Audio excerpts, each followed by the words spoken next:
Hello, Lucy. Hey, Jay. Today we're talking about how to emphasize and combine ideas.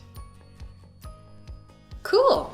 Hey, did I tell you about the restaurant I went to last night? The new one around the corner? No? How was it? Ugh, terrible. Don't go.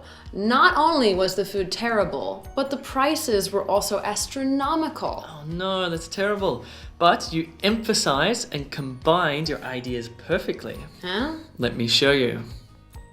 You can use an inversion like not only but also to put ideas together and to make them stronger. So the food was terrible and the prices were very high.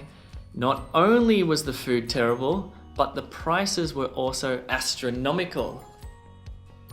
Ooh, so what is inversion exactly?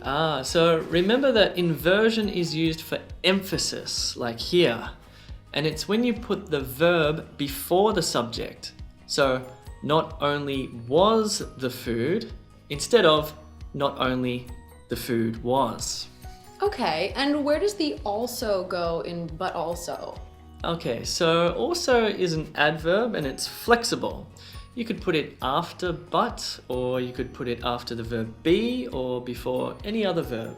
Okay, I got it. Now, can I use it for positive ideas as well as negative ones? Absolutely. You could say not only was the restaurant beautiful, but it also had fantastic service. Okay, cool, but that's definitely not true for the restaurant I went to.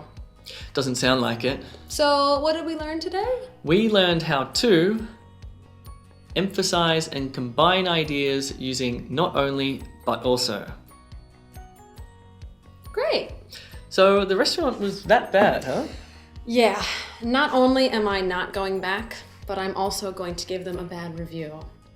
This restaurant was so terrible. Hello there! Hey, if you enjoyed that, you'll enjoy lots more at e2school.com. Check out the website, and also if you haven't yet done it, hit the subscribe button.